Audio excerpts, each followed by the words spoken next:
I actually got myself a webcam, like a 720p webcam. I hooked it up and I was checking. I turned on like the camera app through this to see if it was working, and it worked. So I unplugged it and put it in a drawer. We don't we don't need that. We don't need that.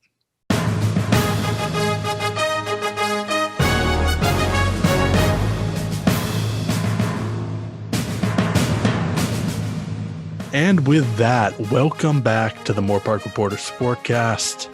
As always, I am your host, engineer, your everything, Dominic D'Amico. And I am here with our 4 regular contenders. Danny Stepanovich, sports desk editor. Max Clark, staff writer. Mitchell Ross, staff writer. And the amazing Kennedy Collier, staff writer. So let's get right into it. Obviously, right off the bat, we're going to skip the skills challenge. No one wants to talk about that. But I want a general recap of that NBA All-Star game. I want to know who won and who was the MVP, who was the All-Stars All-Star in that game. Let's hear it. Yeah, so it was Team LeBron versus Team KD. KD was out, wasn't even playing today. But first off, I want to start off by I actually really love how the All-Star game is set up now. It's much more competitive and more fun to watch than just a bunch of lobs all for 48 minutes. And I also love that every quarter one for each team is $150,000 to donate to an HBCU foundation. But this year we kind of all knew Team LeBron would be better than KD's team. It was just stacked. It had Giannis, LeBron, Steph. There's a lot of names, but yeah, it was great. It was kind of a demolition of Team LeBron. Really just couldn't miss in the second half. But Giannis won MVP. He did not miss a single shot. He went, I think, 16 for 16 from the field. But that being said, he only shot 2 shots outside the paint, basically, and they were both banked in 3-pointers. They were not swishes, nothing clean. It was all the bank was open tonight for Giannis. But Steph in the first half was lights out, man. That was crazy. He couldn't miss. He was shooting and turning around doing 360s. But it was a decent All-Star game. It definitely didn't come close to last year, but it was a really entertaining game for me. Yeah, this was I'm going to be honest. I turned it off at halftime. I didn't even watch the dunk contest. I didn't watch the second half because after I saw Zion miss his 3rd dunk, I went, this isn't going to be a good All-Star game. The All-Star game is more of an event than it is a game. And in any other year, it's a huge party. Michael Jordan has his birthday party where all the big basketball celebrities are invited to during All-Star weekend. And I'm sure you're going to have something like that that's hidden secret, put your phones in the bucket. But this All-Star game was completely unnecessary. I do like the format, though, that everything was on the same day. You had the 3-point contest leading into the All-Star game, then the dunk contest, then the rest of the All-Star game. I do like that as opposed to it being, 3 or 2 days spread out. I kind of like it compact. It's fun, except I just don't care about All-Star games. Yeah, I mean, this was a new experience for the All-Star game. Max, I got to disagree. It seemed like a lot of bricking threes and missing alley-oops for most of the game, at least in the first half. And I'm with you, Kennedy. I kind of turned it off after halftime. Look, I understand the All-Star game is supposed to be fun and let's see some scoring, but God, can we play some defense? Like, it's just getting boring when everyone just takes steps back and just allows LeBron to dunk, uncontested. Giannis made 3 3-pointers, which I thought was amazing for him. But man, James Harden did not have a good All-Star game. He had a minus 23 plus minus for the game. I don't think he played more than 12 or 13 minutes, but a minus 23. I'm not a math major, but I don't think that's pretty good. I actually liked the uniforms this year. I know a lot of people didn't. It reminded me of the Pacers, and I know the game was supposed to be in Indiana, but it got moved to Atlanta. So, maybe they weren't able to change up the uniforms, and it might have been a little bit lazy on the NBA behalf. Kennedy says I have white people tastes. Probably. I don't know, man. Go Yankees. Like I wear a Yankee jersey, probably. So overall, I'm just glad that the first half is over. And I'm looking forward to the second half. Mitch, funny you slandered one person, and that was James Harden. I was actually going to shout James Harden out because I saw he was the only one playing defense. I agree with you. So maybe that has a correlation. James Harden playing defense and the other team going up 23, but which is pretty funny. Anyways, yeah, listen, guys, I'm gonna be honest too. I've never really been into the All-Star game. The one event that every year I tune into, every year I'm excited to see who it is. It's the dunk contest. Every Saturday night, I'm always tuning in. I don't watch the celebrity All-Star game. I don't watch the skills, 3-point. I rarely watch the All-Star game for the same reasons. There's no defense. I like to see a competitive game, and that's just not what it is. We'll get into the dunk contest next, but yeah, I'm with you guys. The All-Star game, if these players get down, take it serious, then I'll tune in. Yeah, Danny, you're right. If James Harden's the only one playing defense, clearly something is wrong with the game. All right, well, that's actually something great to build on right there. All right, because next I want to ask you guys about the dunk contest. Now, on paper, that sounds like it should be excellent. Like, I mean, I love the home run derby the MLB does. Like, I remember, were they even able to have last year? But I remember the one where I think it was Vlad Guerrero Jr. just smacked home run after home run after home run. Like, it looked like he just couldn't get enough. And so on paper, it feels like the dunk contest should be excellent. But from the Slack chat popping off, it seemed anything but. So, what's up? Where have the dunk contests gone where players jumped over cars and over mascots and did 360 windmills and dunked so hard that they got all the way up to their elbow in the basket? I think this dunk contest could be personified by one word, and that is weak. Look, I understand that, they're trying new things, but man, I was not excited by it at all. And I used to be in the past. It seems like the last couple seasons hasn't been great. There used to be that great battle between Aaron Gordon and Zach LaVine for a couple years. Those were pretty good, but I haven't seen anything that really stood out to me. Also, I'm one where I want to see the stars participate in the dunk contest. I understand it's an opportunity to get more exposure for young players, but like, dude, this is all-star weekend. I don't need some rookie from the Portland Trail Blazers competing in a dunk contest. Yeah, not for me. Mitch, I'll answer your question, and you even answered it. We need the stars in the dunk contest. How fun is it when Blake Griffin, number 1 overall pick, is jamming it in? Kobe Bryant, his rookie year, I think he won the dunk contest. Man, come on! We need to get Zion and Ja Morant on there. They need to be the faces of the dunk contest. How fun would that be, them two going at it? Instead, we're getting Cassius Stanley, who actually played high school like 10 minutes away from my house, which is pretty cool. But he hasn't had one dunk all season so far. The rookie from the Blazers, he's had 2 dunks. He had some hops, and you're telling me just because he blew a kiss to the rim, that's the game-winning dunk? Man, I don't know. He didn't even kiss the rim, Danny. He blew a kiss. Yeah, he blew a kiss. He didn't even kiss it.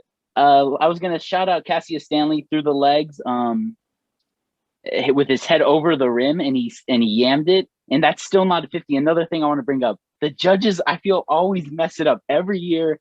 Can we get some consistent judges who actually know how to judge a dunk contest? And another component that kind of made this one a snoozer, I think, was just the fans. There wasn't the fans going crazy, because I feel like the players sitting down, they were like half asleep. I was like, yo, can you guys support your fellow players and get up a little bit? But I agree with you. The stars need to be in the dunk contest. I mean, we're going to really all say the same thing, aren't we? There were no stars. I did not watch the halftime dunk contest because I didn't know any of them. Mitch said it perfectly. The biggest dunk contest competition excitement we had was Zach LaVine a kind of rising star who I think is just having a one-off year, and Eric Gordon, who plays for the Magic. Name another Magic player, please. I dare you. So that's a huge problem. None of the Vucevic was stars an want to do all-star. it. What? Vucevic was an all-star this year, by the way. Yeah, He who plays for the cares? Magic. Who cares about Vucevic? So yeah, exactly. No one cares about the dunk contest, and we've done every dunk. So now we need to kind of go into the weird Hollywood overproduced kind of dunks. We can't do under the legs, through the legs, behind the back, over a car anymore because they've been done every single dunk contest. We need zip lines. We need fireworks. We need a 3-hour movie before each dunk so there be lore. We need more production, bigger, badder dunks. If I see a windmill dunk, I don't care. I don't care about your windmill dunk anymore. Players used to take the dunk contest seriously. I remember seeing Blake Griffin saying he was spending weeks time in the gym practicing his windmill dunk. What does the people say today? They're like, "Oh, I'm winging it today. I don't even have 7 dunks in my bag. I'm coming in with 3 dunks, and then we'll wing the 4 others." Where's the dunk contest spirit now? Yeah, I agree. I think this one sucked, especially compared to last year's Aaron Gordon being able to dunk over a Taco Fall and somehow losing because bad judging.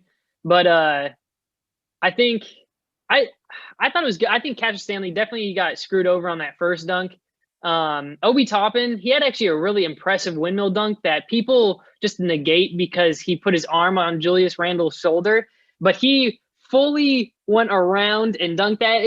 That was really impressive. I think people don't give that enough credit. And then yeah, I agree. Anthony Simons, he had a really he's 6'4", 6'3". He's not that tall, and he was able to grab a basketball at the 12-foot mark and dunk it. That's pretty impressive. But yeah, he didn't deserve to win that. Yeah, I think it was all right this year. I agree. I think it should be better. But I think the reason we don't see guys like LeBron or Zion or Ja in the dunk contest is because they know they don't want to lose, if that makes any sense. They want to have those bad dunks, embarrassing dunks, because they know they can't do something as crazy as like an Aaron Gordon. Aaron Gordon was perfect because he's so athletic, but he's not a crazy all-star. I just want to jump in real quick and just do a little comparison to why, like you were talking about the home run derby, Dom, and the home run derby in baseball is especially when the stars come out to show what they've got. Like nobody's going to remember that Mike Piazza, Hall of Fame catcher, most home runs ever by a catcher, didn't hit a single home run in the home run derby the only time he participated in it, right?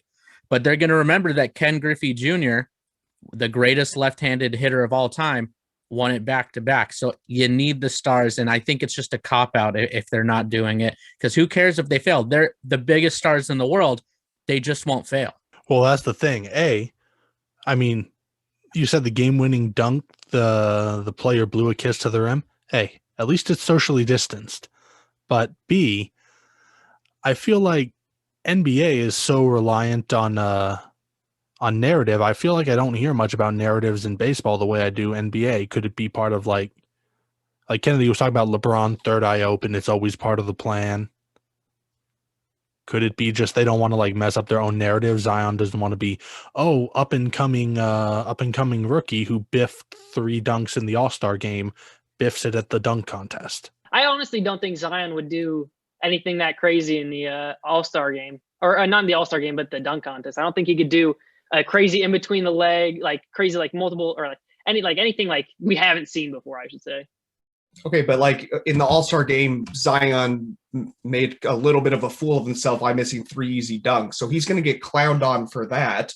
So if he does a dunk contest, misses a dunk, you become a meme for a week, and then we move on to the next thing. That's really the biggest hit that an all-star NBA player is really going to hit. He's not going to lose sponsorship. He's not going to lose fans. He's not going to lose money. He's just going to get clowned on for a week. So it's because they don't want to get injured, because LeBron James does not want to do some crazy-ass dunk, get injured, and then be out of a championship. That's not why he makes his money. It's because the dunk contest really isn't important.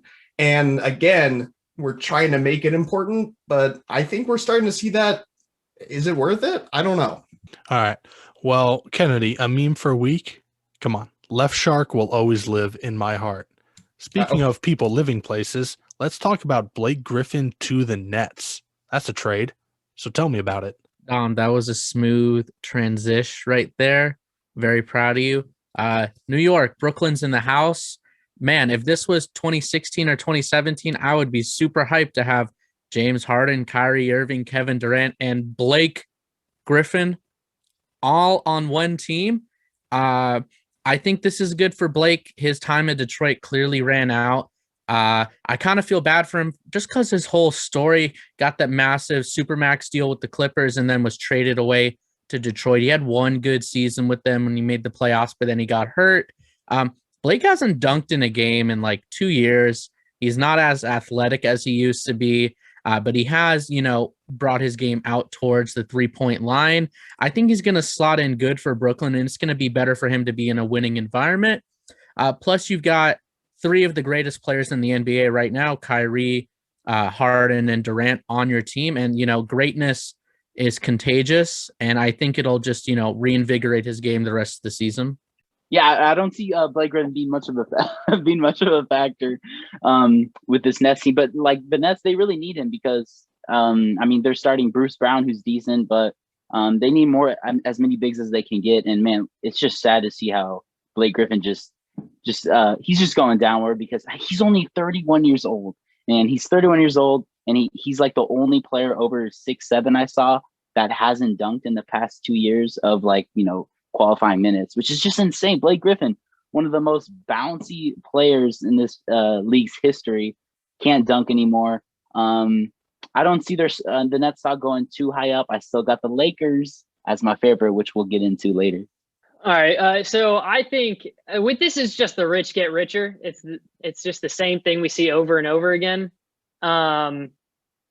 It's not much to say other than a great addition. He's obviously not the high flying Blake that we all know and love, but he got really good at being able to space the floor and in Detroit. But I think we have to say this. The Knicks are the only ones that should be upset about this because they are watching what could have been. They could have been so good if it wasn't for such bad ownership. But yeah, I think it's sad. Yeah, I think it's going to be crazy. I don't know how you could say that the Lakers are the favorites. There's no way. You don't think that a new environment and new motivation to win is going to make Blake dunk? I know he's taken a lot of hits over the years because he was such a high flyer. He was prone to injury. Maybe just being in a new environment, like I really think that can, heal his physical soul and put some bounce back into his step. The league is better when Blake is dunking and posterizing. Like I can't wait to see what happens, honestly. I mean, the league's been pretty good the past 2 years, and we haven't seen a Blake Griffin dunk. But remember, guys, Vince Carter, one of the greatest dunkers to ever dunk a basketball, said it's not dunking that's hard, it's the landing. So Blake Griffin's knees are probably shot. He probably could just fly as normal as he always has. It's the landing that's going to kill him, which is sad because it's 31. He probably could have gone into 33, 35, but for every LeBron James that is 37, you're going to find a Blake Griffin that just kind of craps out. Not craps out, but his body kind of gives up on him at 31. You're just going to see that. You can't always make it to 37, 40 and play basketball. I think this is a nice addition. Obviously, there's going to be some chemistry issues at the beginning. I don't think this hurts the Nets. I think you absolutely do it. You absolutely pick up Blake Griffin. Why not? The Nets are going to win it now. And the worst thing is, this is what they had to do to beat a 37-year-old LeBron James. And the worst thing about the worst thing is that we're going to clown LeBron James for not beating Kevin Durant, Kyrie Irving, James Harden, and now Blake Griffin. And it's just, I just hate this LeBron hate. I don't think it took all of this to beat LeBron. I thought even just with KD and Kyrie, the Nets were formidable. You add Harden, they're immediately one of the top 2 contenders, probably even over the Lakers at this point. So I don't think that we should be saying, oh, it had to take these 4 guys teaming up together to beat LeBron. Like, is Blake going to be that big of a contribution? I don't even know. Who knows what's going to happen? But to say that Brooklyn wasn't a contender before this, come on. I agree with that. Well, I'm not saying they weren't a contender. I'm just saying that, you you're already a contender with those three. What, like, also obviously you the gotta Nets look see at- something in Blake Griffin. Yeah, but you also got to look at it's not like the Lakers got worse this year. They got better in the offseason. They still have AD. They have Montrez. They're a tall team. They're going to be there even with that. Well, no, I wouldn't say that, but LeBron's definitely obviously a big factor on that team. But they're still not like a bad team without LeBron. But they're not championship. They're not. I messed up by saying that. But like, it's not gonna. It's not. This isn't to beat LeBron. I feel like. But we agree that if LeBron loses this, we're all going to clown on him, and he doesn't deserve that at all. Maybe not us in this chat right now, but yeah, people will basketball clown. Twitter. Yes, I agree. Yeah, I agree. Yeah. Well, Kennedy, they don't matter. Only you four matter, all right? Because you all are the Moorpark Sportcast experts, all right? You do have a point, though, about, like, the body just not being able to take things. I mean, I hit, 23, 24, and I got a permanent debuff in my right knee. Like, it just acts up sometimes. It's like, well, I guess I'm not walking today. But it can happen to you, Dom. It can happen to anyone. I know. But speaking of things happening to anyone and everyone, let's start talking about, the players of the NBA, not just the LeBrons, the Blake Griffins. I want to hear halfway through the season, which players are you guys going to give awards to? Like, who's your most improved? Who's your defensive player of the year? Who's your MVP so far?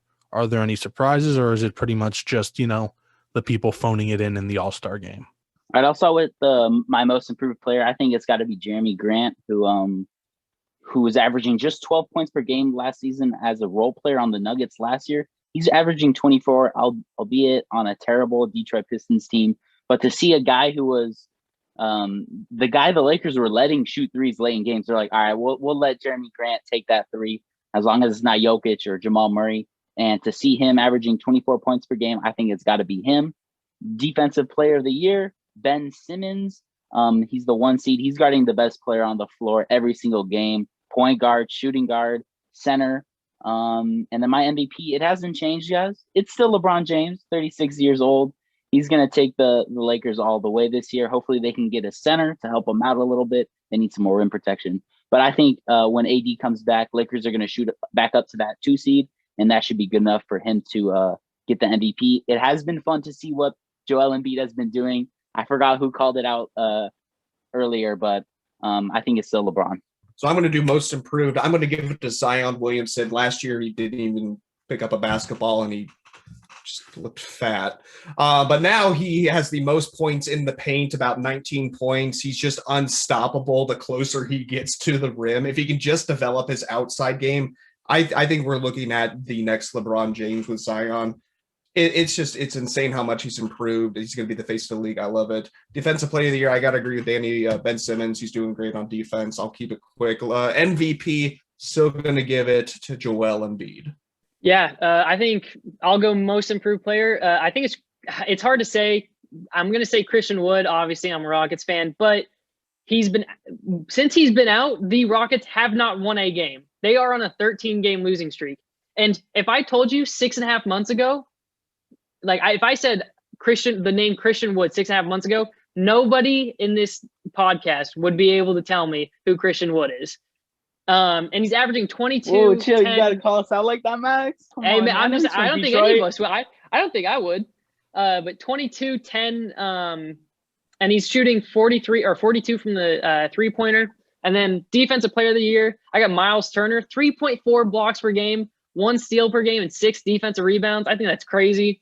And MVP, I got Joel Embiid. Max, I still don't know who something Woods is, but my most improved player, guys, Julius Randle, New York Knicks. The Knicks are in playoff contention. He's averaging 22.4 points a game. His rebounds are up to over 11. But the biggest thing is he went from averaging 3 assists a game to 6 assists a game. He's getting his teammates involved. The Knicks are winning more than they have in the last 20 years, and they're in playoff position. Oh, and also he's shooting about 10% better from the 3-point line than he did the year before. First-time All-Star, good job, Julius. Rookie of the year, LaMelo Ball. Everybody knows that. Defensive player of the year, I'm going to echo Max. Miles Turner, I think he's done a great job for Indiana. Leads the league in blocks by a long shot. has a really high defensive rating, 106.7. He's been one of the best defenders in the league. Indiana's in a playoff position as well. They don't really get talked about a lot. I think they're an under the radar team. MVP, controversial pick. I like me some James Harden. I think what he's done in Brooklyn without Kevin Durant to put the Nets at the number 2 spot in the East is underrepresented in the media. Harden's just balling out. He's the conductor of that train. In 15 plus games without KD in the lineup, he's averaging over 26 points, over 10 assists, averaging around 8 rebounds, and shooting just below 50 with over 40 from the 3. Harden's been doing real well for the Brooklyn Nets. All right, there we go. And with that, let's wrap it up by talking about you guys, my MVPs. Remind me of your names and where our watchers can find you on social media. You can follow me on Twitter and Instagram at dstepanovich. Max Clark. You can find me at _Max Clark on Twitter and Instagram. You can find me at Kennedy C. Collier on Twitter, and you can either find me writing some random Japanese coin to the moon, or I'm going to be living under a bridge. So that's at Mitch Ross Report on Instagram and Twitter. Ready for the second half of this NBA season, boys. Ready for March Madness, I forgot. Yeah, let's go T-Wolves. Am I right, Mitch? Hey, look, Whoa. I heard some rumors that Cat might be traded, so stay tuned next week. Maybe. Why but would you want Cat? even more important, you guys are going to have Moorpark College sports to cover soon. Woo woo! So there we go. Woo. Bye.